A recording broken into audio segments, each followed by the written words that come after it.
Welcome to Politics Done Right. I am your host, Egberto Williams. This is the progressive program that will take the mystery out of politics. This is the program that will encourage you to make sure government becomes we the people. Whether you are liberal, conservative, or otherwise, you get to air your point of view.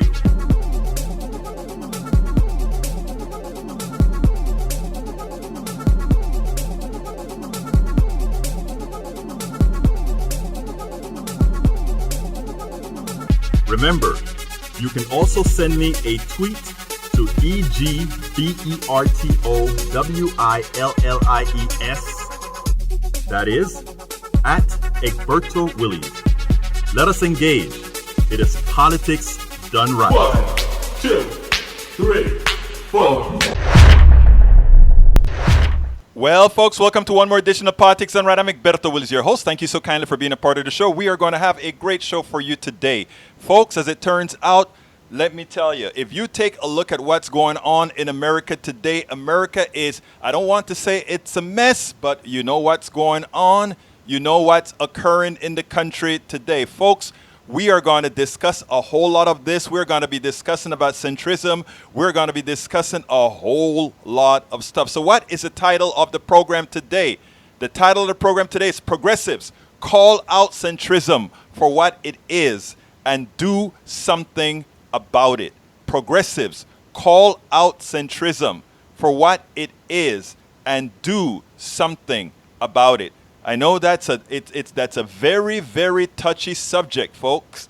It's a very touchy subject, but it is one that we have to be serious about if we are ever going to make a change to the country. Again, title of the show, Progressives Call Out Centrism for What It Is and Do Something About It. Subtitle, Centrism Has Consequences and Not Arresting It Now Will Have Catastrophic Outcomes in the not too distant future for all generations. Folks, establishment politics continues to be dangerous, but both use a polarized country to search for a centrism that is nothing more than corporatism. Today, both Tamara Shealy, who is running for one of the Senate seats in Georgia, and Daniel J. Cohen, who is the president of Indivisible Houston, will discuss this issue from both a political, voter control, and economic point of view. It is essential that we deprogram Americans from the indoctrination Americans have been going through since the inception of the Powell Manifesto. So folks, we have to get serious about this, and we are going to get serious about this today. But without further ado, what I need to do is bring in one of our cohort from Georgia. Every other Wednesday she is with us. I want to bring you again one more time, Tamara Shealy. Tamara, welcome to Politics Done Right. How are you doing today? Hey, Egberto. Good afternoon, Politics Done Right family. How are you? Oh, so far so good, Tamara. So far so good. We are going to have a great show today. Now, you are running for Senate, and I know there's a whole lot of things happening in Georgia. How do you say it? There are a whole lot of things happening in Georgia right now, right? Stop teasing me, Egberto. It's Georgia. Didn't I just say Georgia? Yeah, but you had to add that extra little southern drawl to it. Well, you know, come on, you're a Southern girl, so I mean, the Southern drawl is okay. It is okay, Egberto. Yeah, not only that. You know, I saw a friend of mine just sent me a video, and folks, we're going to get into politics in a minute, but I want to tell Tamara this, okay? A friend of mine just sent me a video, and what it was about is, you ever heard the word patois? It's a kind of language that's spoken in like the Caribbean and so forth, okay? So anyhow, this Caribbean guy that's now in America, he's embarrassed of the way they spoke English. So he came out and he started to talk about why would anybody want to speak like that, the way, you know, you speak in the Caribbean, right? And this woman, an educated PhD, came out with a video giving him the history of the language, the history of being able to talk with different tonalities. And that is something that I've always admired in listening to people talk from all over the country, right? People being proud of the language, how they speak, and not trying to fall into some particular pattern that they tell us this is the way you say this word, this is the way you speak. I just love it. So when I listened to this woman, it was like, thank you, somebody else actually thinks that way as well. Well, okay, I'll take that as a compliment then, Egberto. When you say Georgia. When I say Georgia, I am saying it.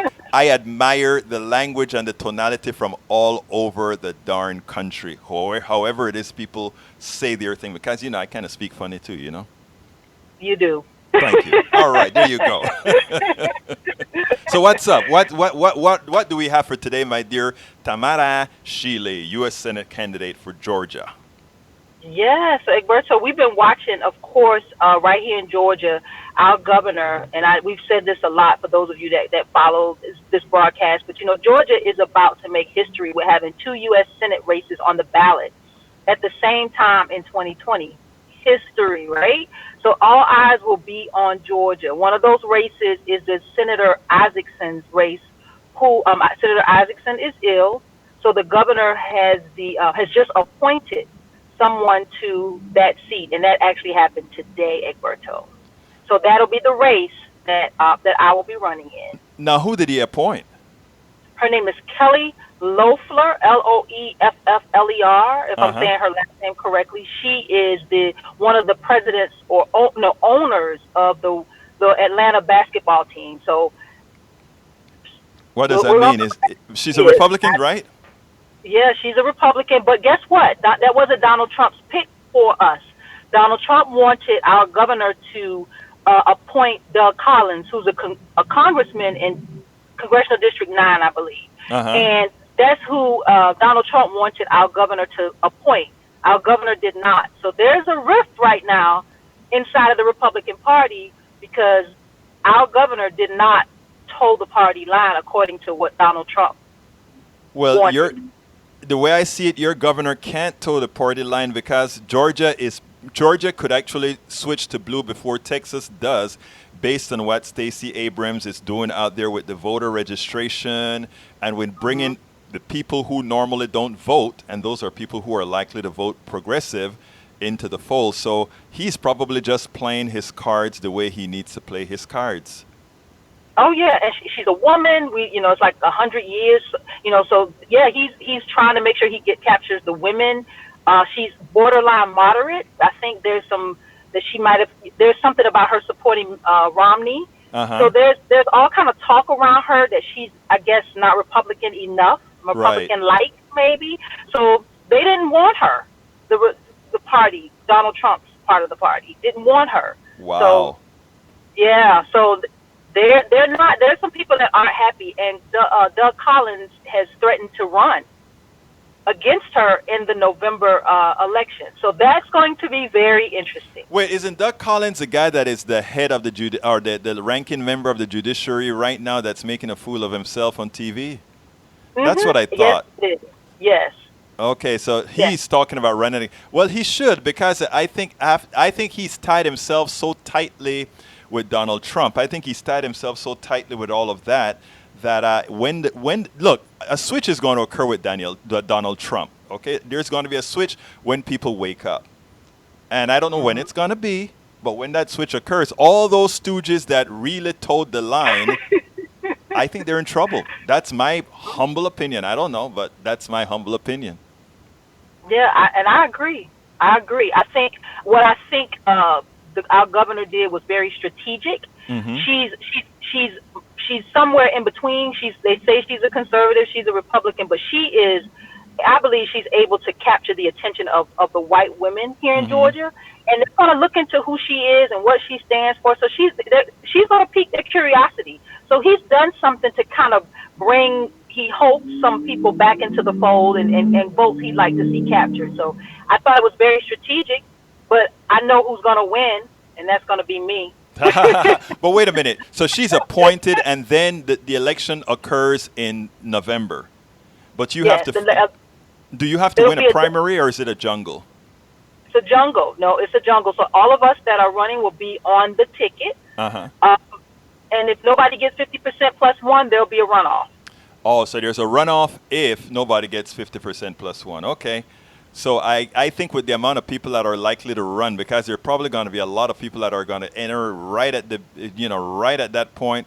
And actually, I think that bodes well for you because, I mean, if you have a lot of people, you have your base, you make sure that activate your base and bring them in whatever percentage that is. And then who knows, the other person that comes in second, hey, and then you move on from there. So, I have faith that you're going to be roaming around roaming around the entire Georgia. That's a big state. It is, and I'm ready to do it. I'm ready to do it, Egberto. I've done enough work in the Senate district that I ran in, those 3 consecutive races that I know how to do this. I know what it takes. I'm committed. I'm ready. I'm well, ready. I tell you, I watched your campaign from the very, very first one, and when you say you know how to do it, I mean, if other things were equal, you would have been the senator from 40 because, like I said, you really knew how to use social media. You really knew how to get to the people. I mean, you did a darn good job when you ran. I told you that when I met you in what was it, Arizona, I believe, in Netroots, Arizona, because nobody would believe this was a one-woman campaign with the amount of stuff that you had, and then you brought in the volunteers. So, I mean, if they really want a grassroots person to finally win, I think you're one of those grassroots people that should actually be out there. And I think, let me tell you, I don't know if I haven't played her yet, but I just interviewed Jill Carter from that's running for Elijah Cummings' position. I am going to play her interview tomorrow, I believe. She's running, and she's a former Bernie Sanders candidate, or what do you call it? She went Bernie Crack.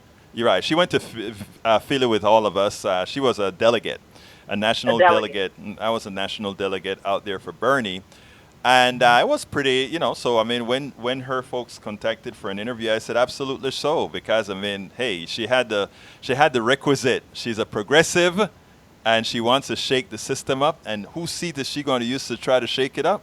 Elijah Cummings. So, rest his peace in soul, or rest his soul in peace. Yeah. And you know what, progressives, I think we are at our moment in time where we're gonna see a change across this country. I'm so excited about this movement, about this time that we're in. Progressives, we just have to continue to stomp the ground. I see there's a lot of activity that's, there's a lot of things happening that's, not so on the surface. So I'm excited about what we're doing as progressives across this country. No, I'm glad that you just said that, what's not seen on the surface, because I'm looking at all these polls, etc., and I know what I see. In fact, the president of Indivisible, who's going to be on after you, he's busting his butt along with other organizations like Swing Left and so forth. I don't know too much about Move On because I haven't figured out if Move On is really a grassroots organization or is it a sort of a centrist organization that's kind of I'm not sure. We know the PDA and all those guys are in for real progressive movements. I'm not sure of the others yet, but I'm glad you said what you said. Underneath the surface, Tamara, I am seeing a lot of activity, and this is activity that the polls can't pick up because likely voters says these are people who voted before 2 times or 3 times, I don't remember how many. And if you have not done that, you're not classified as a likely voter. So, there's a whole lot of things we have to examine when we're looking at the polls, and also who are the polls actually polling at this point in time. So we'll see. And then all these new voters that are going to be on the roll. Right. Like, I'm sure they're not talking to these young people. Like I said, my youngest son will be 18, so he'll be voting for the first time in 2020. So there's a whole new demographic of young people that'll be on that will be voting. So it's a phenomenal time in history, Egberto. Well, I'm very hopeful. I think we're going to do well. So tell me more. What's going on with you otherwise as far as your politics on the ground? Are things moving smoothly or? Things are coming along. We're organizing. It's the holiday time, so it's a little difficult to raise money, but we're still working on that. We're working on getting our volunteers prepared. So we have a lot of things that we're working on right now. Well, that is good to know. Anything you want to close with? Anything you want to tell us that we need to know? Tell people about how to reach you, all of that kind of stuff. Because we want to do our part as well. as far as letting you know what's going on and getting people to your site to make sure that let it flow. Yeah, yeah. Tamara for Georgia on Facebook. You can find me at Tamara Shealy on Facebook and Instagram and Twitter and online. Tamara Shealy, Tamara for Georgia. I'm just making sure I'm everywhere. YouTube, everywhere. Egberto, did you guys talk about Kamala leaving the race yesterday? I'm sure you No, did. we didn't, but I'm sure you want to talk about it, so have at it. Egberto, I'm not a yeah. Tamara. I wanted Kamala to stay in the race. I really do. I think it's bad that the 6 people that are left for the debate right now are white, and there's nobody of color in there. And it's not, like I said, the person that I'm supporting right now is Bernie Sanders. He's a white guy. I don't have a problem with that, but we need the voices of everybody right now to be in there so that every position gets aired. Because whoever our candidate is going to be has to hear from all the voices in the party. And that's, I think Kamala has left much too early. I didn't want her to leave. I think, in as much as Booker, I have problems with Booker, what Booker had to say on Morning Joe today is prescient. And he said, look, Tamara, Kamala Harris needs to be in the race. I think Kamala left too early. I know she's broke, but she could have stayed broke as far as not collecting things and just going, doing it on the cheap. I mean, there are a lot of I know how to run a You know what, Egberto? Running on a shoestring budget, that's an art. There's a science. Well, you know how to that. do it.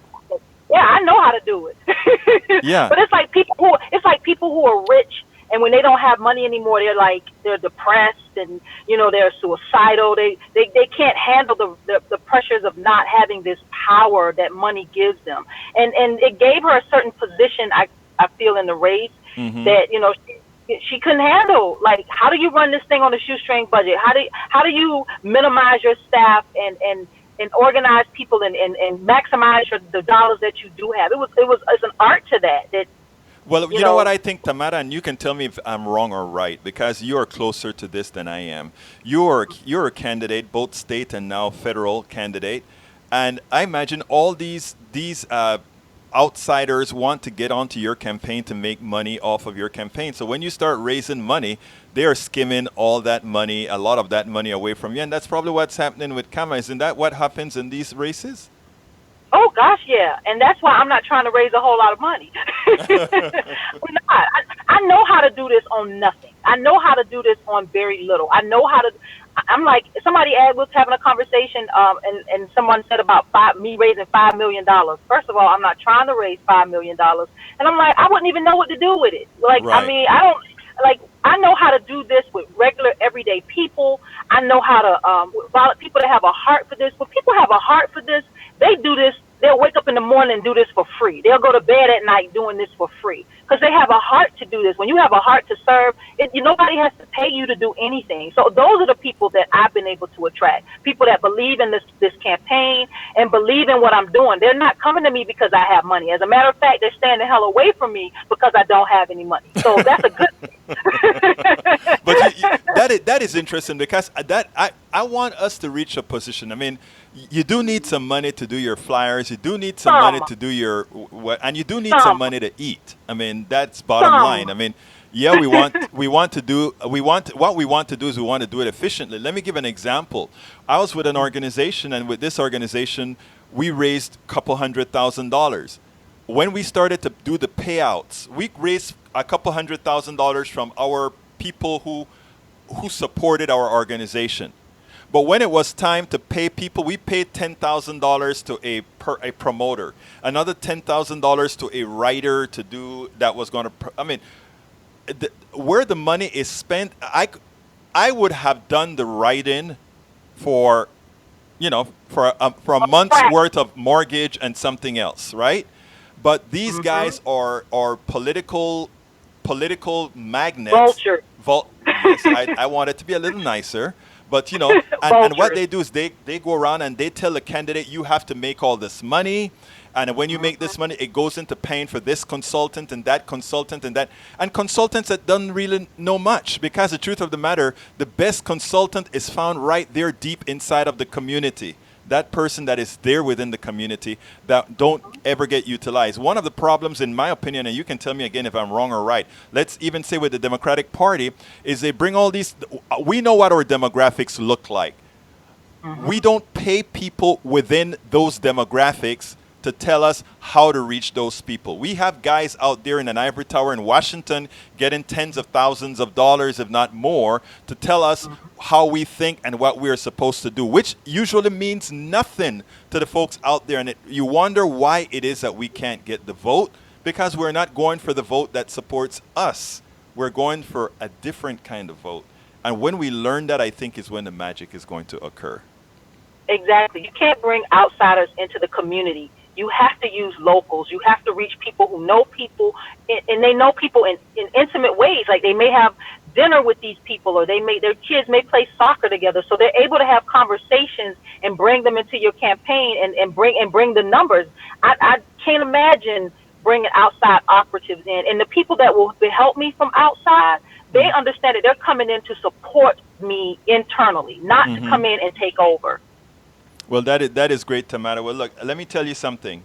I wish you become a template.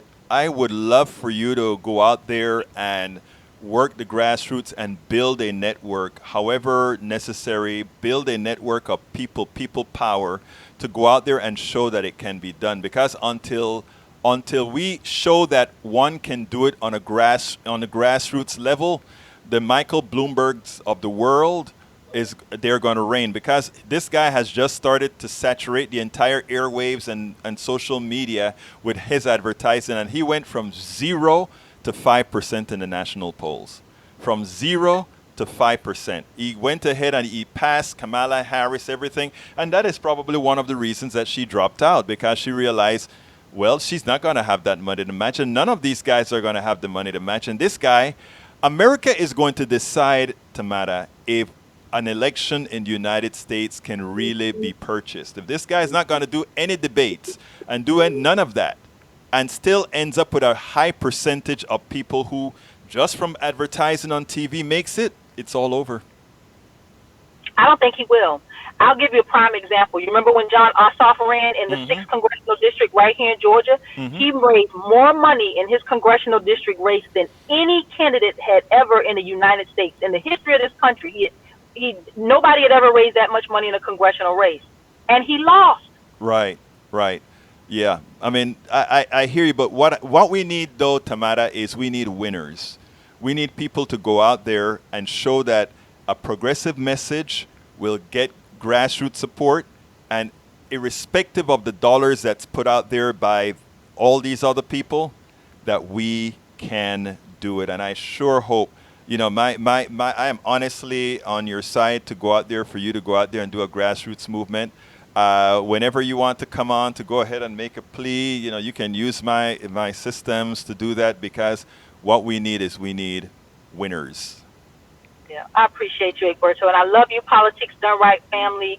I'm out here, and I just want to thank Egberto for doing this every day, and giving us all a platform to fight off, I don't know, these people. Yeah, well, that's all the people that we're fighting off, Egberto. We are going to all, progressives we don't have the money, but we have the wish, we have the urge, we have the passion to do it.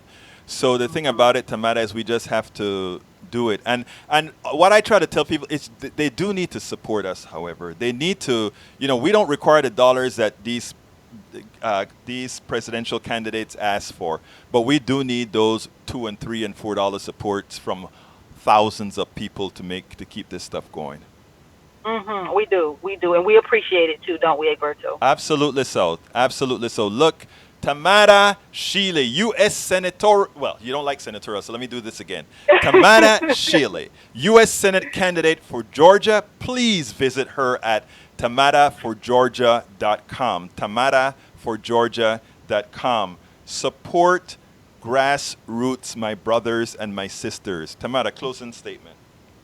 Thank you, everybody. You can find me on YouTube and Instagram and Twitter and Facebook, Tamara Shealy, Tamara for Georgia. I'm running. I'm ready. United States Senate. We have a bold and inclusive agenda that we're taking to Washington. please help me do it. Thank you so kindly, Tamara. You have a wonderful day, my friend. Thank you, Egberto. Bye-bye. Folks, that was Tamara. Tamara is running for that Senate candidate. She's going to, look, we have a lot to prove, folks. We really have a lot to prove, whether we can do it or not. And I have faith that within the progressive movement, we are going to make that necessary turn. We are going to say, because what happens is this, people. What happens is this. Everybody is under the belief that one can only do it. One can only do it under a scenario where we have, well, how should I say this? Where there's a hell of a lot of money involved. And what we have to do is we have to get rid of that notion. We have to make it that people realize, no, we have the power to do it on our own. Later on at 3:30, I'm going to be bringing in Daniel Cohen from Indivisible Houston. But right now, I want to say, welcome Kathleen Morin from Saskatchewan. I can never say your town correctly. Maybe one of these days you're going to call in and say, Egberto, stop bastardizing the name of my town and say it right for a change. You are on the radio, better get it right. And you know what? I would have deserved a call out for all these years not having gotten that right. But folks, we are going to bring in, as soon as Dan comes in, we're going to try to bring him in live as soon as he comes in with his system, or rather come into our system. So let me go ahead right now and go to, let's see. I want to make sure of one thing before I go any further. I want to make sure that we're on all our networks, because since we got started, I didn't check to see if we made it on all the networks beforehand. I'm pretty sure we did, but you never know for sure. Anyhow, folks, I don't know how many of you have been watching the impeachment hearings. I have to tell you two things. Number one, I am like superbly embarrassed by somebody I thought knew better. And that is, I don't remember his name right now, Turley. Jonathan Turley, who is I don't know who, he's a professor at some university, usually have some cogent theories on impeachment and that sort of stuff. I was completely disappointed in his hypocrisy today. I had to wonder today what is in it for him, whether he's getting paid or something, because suddenly he believes that all the things that Donald Trump has done thus far is not an impeachable offense. How he figured that, I haven't got a clue. How he figured that, I haven't got a clue. But luckily, there was one particular woman who had something to say. I was so happy to hear her say what she said. It was amazing what she had to say. And what I want to do is I want to play this little something here for you. She put that congressman in his place. Listen to this. Today, you're being asked to consider whether protecting those elections requires impeaching a president. That is an awesome responsibility. But everything I know about our Constitution and its values, and my review of the evidentiary record, and here, Mr. Collins, I would like to say to you, sir, that I read transcripts of every one of the witnesses who appeared in the live hearing, because I would not speak about these things without reviewing the facts. So I'm insulted by the suggestion that as a law professor I don't care about those facts. But everything I read on those occasions tells me that when President Trump invited, indeed demanded, foreign involvement in our upcoming election, he struck at the very heart of what makes this a republic to which we pledge allegiance. That demand, as Professor Feldman just explained, constituted an abuse of power. Indeed, as I want to explain in my testimony, drawing a foreign government into our elections is an especially serious abuse of power because it undermines democracy itself. Doug Collins, Representative Doug Collins, I think he's of Georgia. Well, he got a piece of her mind. Anybody doubt whether this is impeachable? It is. Okay, we're now waiting on Daniel Cohen. Let's see. Daniel Cohen should be coming in anytime now. Daniel Cohen, if you're out there, we're waiting for you to chime in and to come into our system. We don't have you quite yet. But anyhow, so let's go ahead and talk a few things until Daniel comes in. Let's go ahead and talk about what Donald Trump is currently doing. I mean, I wrote it up. If anybody who's looking at our blogs, there's a post that I wrote. It came from Common Dreams that says, "What cruelty looks like." It looks like Daniel is here. Daniel, great to see you. How you doing, buddy? Let me go ahead and chime you in right now. I'm going to crop you into your spot in 1 minute. Folks, give us a quick time here so we can get Dr. Cohen into the fold as we crop him into the system. Right, as you can see, folks, we don't have an operator here. And the reason we don't have an operator is we can't get an operator quite yet. Maybe when we are funded, right, Daniel? We'll get an operator. Yeah, man. Fund the resistance. Fund alternative media. Fund independent media. Absolutely. So how are you doing today? I'm great, man. I'm back back in the grand old United States. I got a chance to see a completely different world, as I mentioned to you earlier. So I'm fresh off of a plane from Morocco as of 2 days ago. So. Well, I tell you, while I set you up, why don't you tell me about those good things that happened to you in Morocco? Oh, it's a beautiful country, and everybody should go. You got to take off your United States lens for a minute and see somewhere else, right? Mm-hmm. It's an opportunity to go and talk to people about a different kind of world. Very nice people. I was in Marrakesh. I had a chance to go out into the desert, and it's just a different way of thinking, different way of life. I heard the Muslim call to prayer 5 times a day. I don't normally hear that. I had the opportunity to go through the souks. I got a chance to smell fresh saffron, eat dates and olives that I've never eaten before, fresher and tastier than I've ever had. Had a chance to meet a camel named Ferrari. It was a very sweet animal. So, it was a completely different kind of world. Tolerance is definitely a practice in Morocco. I went and visited a very, very old synagogue there. Had a chance to see some very beautiful designs, beautiful carpets, beautiful symbology. So I recommend it to anyone if you are fortunate and privileged enough to have an opportunity to go to Morocco. Now, Morocco is a Muslim country in general, right? It is. It is. But it is fairly. It's fairly secular in terms of the population in many respects. Uh-huh. But it is very heavily Muslim majority, and it is very friendly in terms of most aspects of religious practice. There are certain things here and there that there's still some holdover, but the king there is secular, I guess. So me, I'm a democratist myself, but of course it is a kingdom.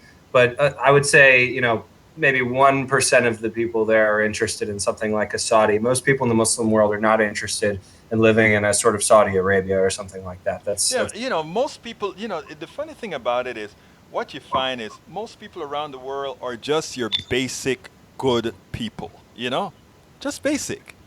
Yeah, somebody said to me, they said there's good people and bad people everywhere. And he was a guide, so he's met people from all over the world. So he's met people from South America or Asia or Europe, United States, whatever it is. He said that there's good people and bad people everywhere, and I've met all kinds of people from all kinds of places. And I think that was a pretty accurate description of it. And most of the people that I met in the country of Morocco were very, very kind to me, very accepting, and wanted us to have all of the good experiences that someone would have when the first time you're visiting somebody's country. So. Well, excellent. Now, Daniel, one of the reasons we're on is, first of all, we need to do this more than once since people come and go. You're having an activity that you want to announce here in town as well, right? Yes. So I'm very excited to say this. This is the first ever Indivisible Texas U.S. Senate candidate issue forum. So we're going to have an opportunity to learn the positions of at least 5, possibly more, Democratic U.S. Senate candidates for Texas. Excuse me, I'm tripping over my tongue, I guess. It's going to be Tuesday, December 10th at 7 p.m. at Lily Grove Church at 7034 Tierwester Street. We have count them, 5 confirmed U.S. Senate candidates for the state of Texas that are going to be on stage. So we're going to get to learn a lot more about what's going on with them. Cristina Simpson Ramirez, Sima Hernandez, Royce West, Amanda Edwards, and Chris Bell are the 5 confirmed candidates. And we may have more that confirmed later on, but that's 5 candidates right there who can tell you there are differences in positions. It will be moderated by Texas Tribune's Patrick Svitek. So I'm very, very excited about this. Very excited to see how they respond to a room full of indivisibles. And of course, you know where we come from. We want to see a progressive agenda as indivisibles. So we're excited to see what these candidates have to say as they head into an electoral cycle to take on Senator John Cornyn. Excellent. Now, one of the other reasons that you're here is we were talking about earlier, we're talking about the progressive agenda and where we believe, many of us believe, we really need to go. We think many times we are a bit, our narrative is incorrect, in my opinion, and this is where I come through. And I think what we haven't done a good job of is letting people understand that just like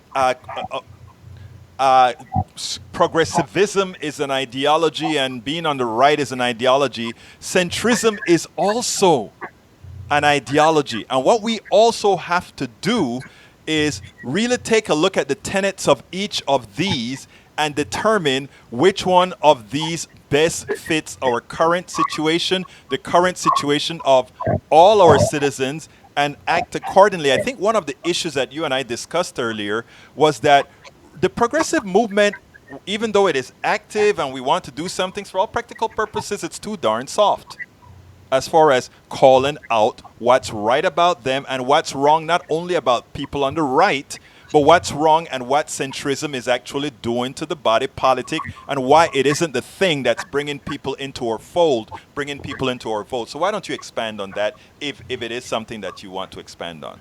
Yeah, I'd love to talk about this. I love this conversation, right? And you know, it's interesting because, you know me, I'm pedantic, right? So we'll kick it around a little bit. You know, I sometimes wonder about centrism because you make a good point that there's an ideology behind it in terms of, you know, that lands somewhere and there's got a worldview. Everybody's got an ideology. But on the other hand, I sometimes wonder if it isn't just, you know, you toss a coin and wherever it lands dead center between the right and the left, boom, I'm a centrist, right? There's not a lot of times you ask people what they like about these centrist candidates and they'll say something that's so abstract and so fluffy. There's no idea, you know, there's no ideology behind it. There's no ideas. So there's nothing like, you know, oh, this person's smart and they're reasonable and they're tough and they're this. But when it comes down to it, they couldn't tell you where they stand on criminal justice. They can't tell you where they stand on taxation and who should be taxed and who shouldn't and what we should do to make sure that people either are paying their fair share or what the rules should be on corporations. They can't tell you what should be done with the healthcare system, or they have no idea in terms of they repeat talking points that have been put out there through these pharmaceutical and insurance companies that have been push-pulling these ideas into the heads of the general public. They can't tell you where these people stand on environmentalism and why people should or shouldn't be against or for a Green New Deal or anything else. It's almost like I respect in a way the people out there who look you in the eye. You know, I think it's horrifying, but I think if someone really knows where a Mickey Bloomberg or a Pete Buttigieg stands and can look you in the eye and say, yes, I believe this, right? I believe that we need to bring jobs to the U.S. and we need to sign these giant multinational corporation-friendly trade deals because it's going to improve the lot of life for these people or something like that. There are people out there that believe that. And they really do believe it in their heart, and they're willing to say that to you. But there are other people out there that say, well, you know, we need to stop these purity tests. There's not a difference between this policy and that policy, when in fact there is a huge big difference. Enormous differences. I mean, if you look at the difference between a national federal single-payer healthcare system, commonly marketed as Medicare for all, if we want to use that to cut back syllables, then that is a single pool, right, as a completely different system by which you cut out all of the grafters and corrupt, crooked thugs that are picking people's pockets and robbing them blind and using grandma's body for blood so that they can profit on the back end and the backs of people like you and me, versus something that's just a giant subsidy for these companies. It basically is hush money. Please don't kill my grandmother. I'll give you another $1 billion in profits so that you can ride in on a golden parachute. Those are different policies. Those are not the same thing. It's not a purity test to say those two things are different any more than it'd be a purity test to point at the night sky and say the sun's not there. No one would ever point at you and say, hey, don't be so cruel about it. The sun is somewhere. It just doesn't happen to be visible right now. They're different things. There are facts and there's fiction. And these things being different things is a fact. It's propaganda to express otherwise. I think what you're saying is so important, and the part that I think we have to get across here is that somehow, trying to tag to the center is not something that's hurting people. I think a lot of times is that many of us, and I'm just speaking in the aggregate, and I include us because it's a must to be humble, but many of us are lazy. In other words, it's so much easier to claim you're tacking to the center than it is to teach, than it is to educate, than it is to say the pharma company that is advertising these drugs, they advertise it as being XYZ. They advertise it as if they had to pay for the initial research when we did.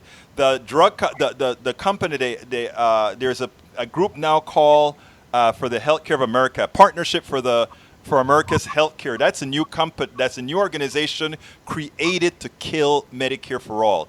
It's an organization of hospitals, doctors, and everybody else to destroy Medicare for all. And they decided, along with Biden's people, how is it best for us to turn people against Medicare for all? How is it best to do that? And they found the key words that's necessary to do that. It is incumbent on our part to go out there and say, they are misleading you because, as a good example, one of the big things that they say is tell people that their wait times are going to go up. I have a friend who's waiting to see a specialist who's on Obamacare right now that has to wait 3 months to see a specialist. What is that about wait time? Now, I have a friend in England who says, her wait time for a specialist may be a week or two. But we're here with private insurance because HMOs do exactly what HMOs are like a whole lot of, like hundreds of rationing agents. Yep. And we don't sell it that way. We don't have people that go out there and explain to a person or use people's reality. How do we tell that person? In other words, every person had to see a specialist at some time. Let's say 10-15% of the population. So they have a relative who knows that as well. How difficult is it to tell that person, remember how you waited for that specialist? And you say,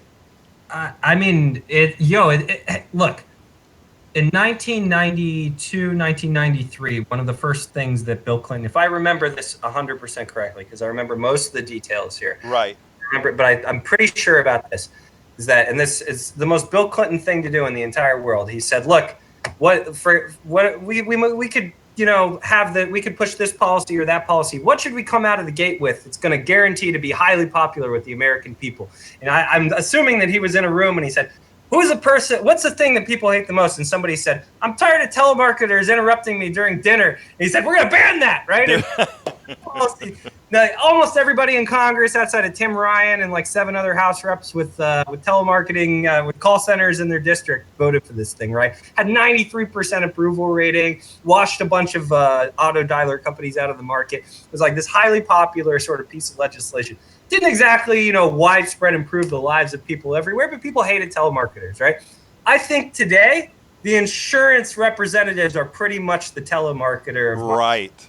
You talk to somebody about insurance companies and they don't tell you the price. They lead you through a bunch of hoops. You don't know which doctor you're allowed to see. You have to wait to go to one. You have to go to a clinic that's farther away from you. And none of this was by design whatsoever. None of it. It all just popped up from years and years and years ago. Corporate robber barons have been doing this for 200 years. And now we're all convinced that this is the only way that you can do it. Whereas we know for a fact that people have been exploring single-payer healthcare models all over the world. They say things like, how are you going to pay for it? Right now, I'm getting my pocket picked every time I want to see the dentist. I don't even know what I'm going to pay when I go in to see the dentist. And dental and vision and mental health get cut out of it. Anything that's related to transit is a scam. You can't get a ride in a way unless it's going to be a scam or a kickback for Uber or Lyft. I mean, the entire healthcare system is a scam. And if people say, well, I don't want you to take away my insurance, no one out there is going to look at their budget and say, please charge me money for worse care. Because when I look at my bill at the end of the month, I'm going to miss that $4,000 line item for my family, right? And it cost me $30,000 to have a kid this month. It cost my friend $100. It cost my other friend $4,000. I don't know what the difference is. Somebody in a hospital somewhere decided that bonuses had to be bigger that month, and that kid was more than this month, or whatever it is. The United States healthcare system is madness, and if you're a centrist, you support it. And if you support Medicare for all, you want to fight it. And that's a fact. Those are two different things. Universal coverage used to mean a federal single-payer healthcare system. That's what they were saying when they said universal coverage. Now it's just been turned into this access point. Egberto, I have access to buy a helicopter, but that's not going to put me in the seat, man. I love that. I love that analogy. It's a joke.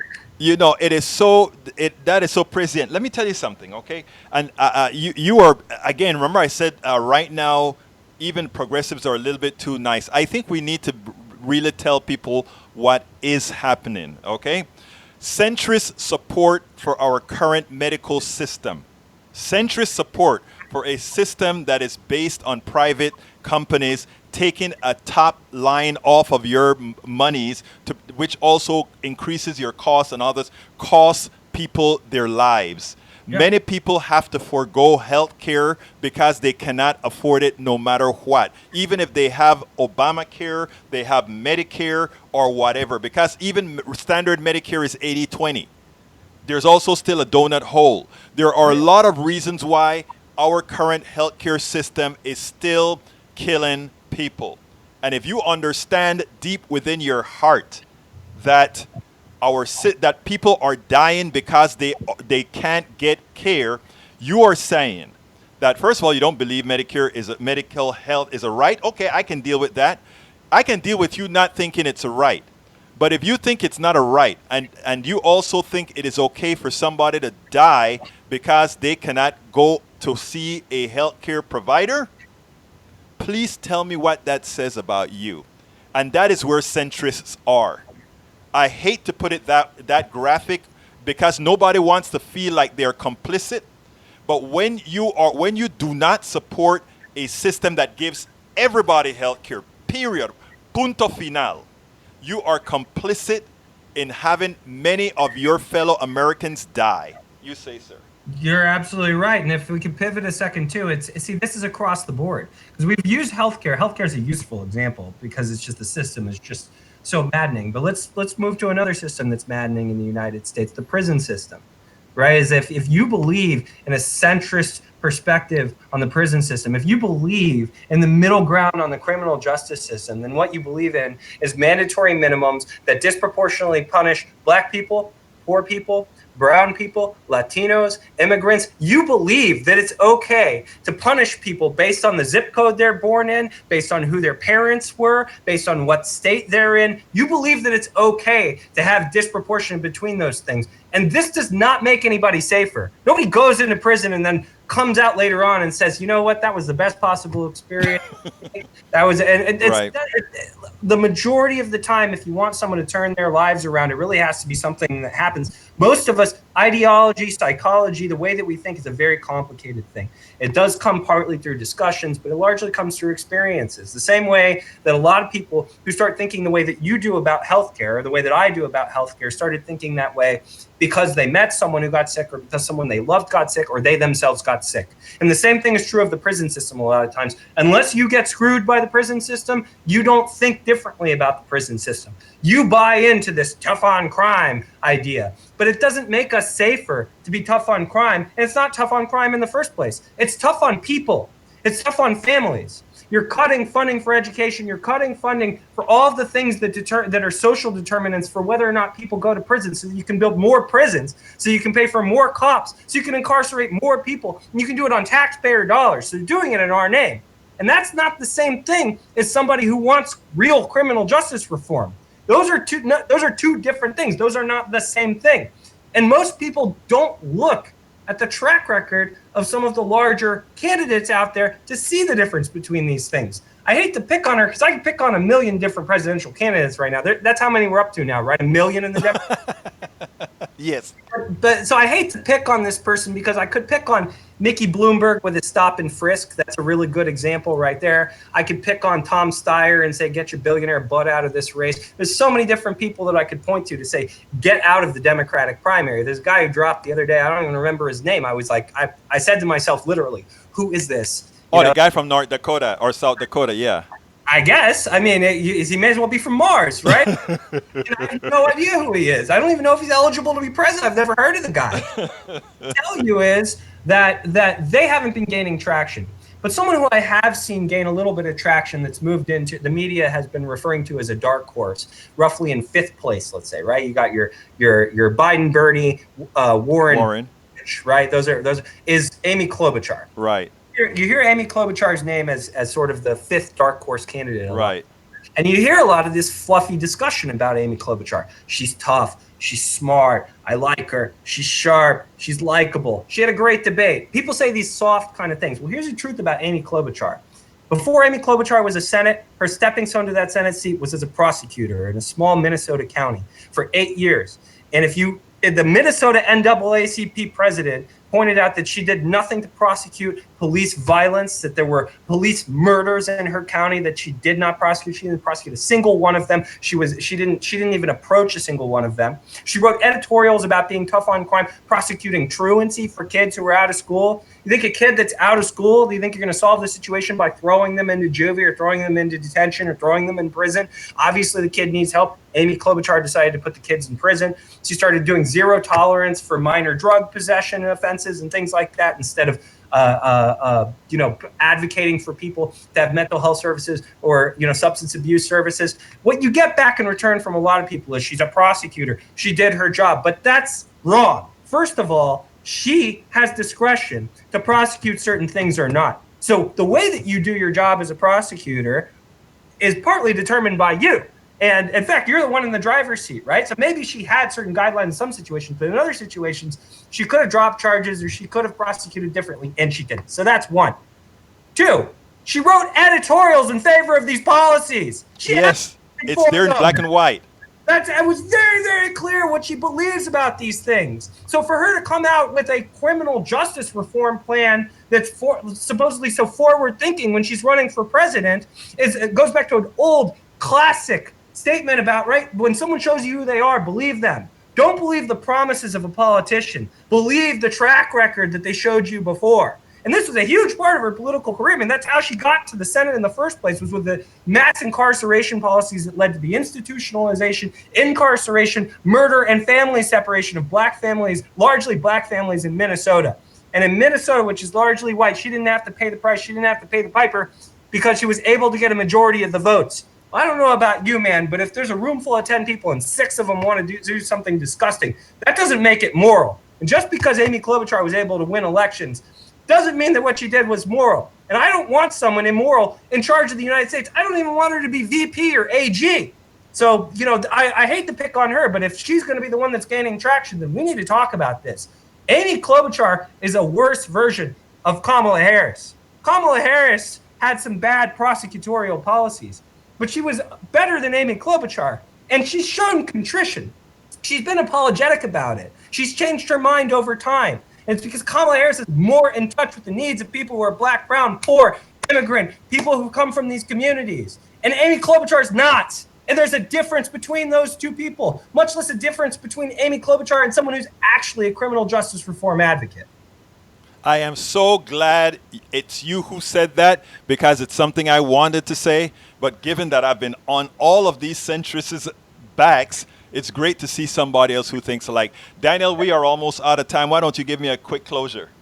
Yeah, I'd love to tell you again. Now, first of all, you can always check us out at indivisiblehouston.org. We in the Houston area will be pressuring politicians for progressive outcomes and holding them accountable and holding them to their feet to the fire to make sure that there is transparent policy in our city. So we are watchdogs of the policies that these politicians are putting together. I also want to say one more time, the Indivisible Texas U.S. Senate Candidate Issue Forum. Indivisibles will be watching the live stream from all around the state. If you are here in Houston, then you can come out to it. It is Tuesday, December 10th, 2019, from 7 p.m. to 8:30 p.m. at Lily Grove Church at 7034. That's 7034 Tier Wester Street, Houston, Texas, 77021. Again, that's the Indivisible Texas U.S. Senate Candidate Issue Forum at Lily Grove Baptist Church, December 10th. That's this coming Tuesday, 7 o'clock. That's at 7034 Tier Wester Street. Egberto, as always, I love talking to you, man. Let me tell you, folks, you are listening to one of the most. Earlier this week, I had another Houston activist on. We just have a blessing of Houston activists in many, many different. We had Candace Weber on earlier this week. Now we have Daniel J. Cohen. Daniel is also an activist of activists. He's really taken Indivisible Houston places, so please remember that in your donations as well. Indivisiblehouston.com, indivisiblehouston.com. Let me tell you, we have to invest in our progressive organizations, and this man here, he is working every single neighborhood in the Houston metropolitan area. He's doing as hard as he can to make sure we get those progressive votes out. To make sure we get those votes out, we're going to make sure that folks become progressives. Daniel J. Cohen, president of Indivisible Houston. Thank you so kindly for being here, my brother. Thank you for being a member of the Free and Independent Press. Absolutely, brother. Thank you, guys. Hey, guys, we're about to end this show, and I want to go ahead and let you know, folks, that first of all, please do remember, yes, we do need your support. Please go to politicsdoneright.com, become a member as soon as you can. It's very inexpensive, but we need actually 1,000 members. We're at number we need 1,000 members on Patreon. We're currently at 94 or something like that. I don't quite remember what it is right now. So please consider being a member on Patreon. Go to patreon.com/politicsdoneright. That is patreon.com/politicsdoneright. You can also reach it by just going to politicsdoneright.com, and you'll find us. So what I've been ending the show by asking you two favors. One, go to store.politicsdoneright and go ahead and get our new T-shirt with Donald Trump asking Nancy Pelosi, please don't impeach me. Please don't. It's a nice graphics that I designed, but it was made professionally by a person who draws and all of that. And take a look at it. It's our new T-shirt. Go to store.politicsdoneright.com and get your own. But again, we'd need your subscriptions at politicsdoneright.com. Let me end by showing you my thank you for those of you who have already been supporters or who will be supporters. Patrons and prospective patrons, thank you for your support of independent media. Why is it crucial? We are not dependent on the whims of those who advertise on the platforms we use to bring you news, truths, opinions, and empowerment. We ensure that all of those who must have a voice, whose voices have been silenced or ignored, are heard. Those who have messages and narratives to better us all have a place and an outlet to do so. With all the misinformation out there, our platforms give you power. You are integrated into a network where no one has a monopoly of ideas. Remember, Politics Done Right is yours, and you can be a part on the scene or behind the scenes. Thank you for supporting Politics Done Right and our corresponding websites, newsletters, and outlets. Thank you. Well, folks, this is the end of our show. My name is Egberto Willies. This is Politics Done Right. And you know how I end this baby. I am what? Out! Welcome to Politics Done Right. I am your host, Egberto Willies. This is the progressive program that will take the mystery out of politics. This is the program that will encourage you to make sure government becomes we the people. Whether you are liberal, conservative, or otherwise, you get to air your point of view.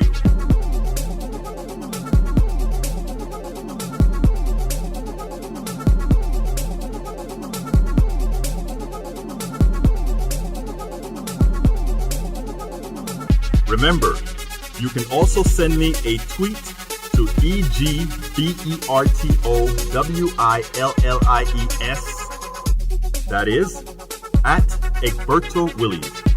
Let us engage. It is Politics Done Right. 1, 2, 3, 4.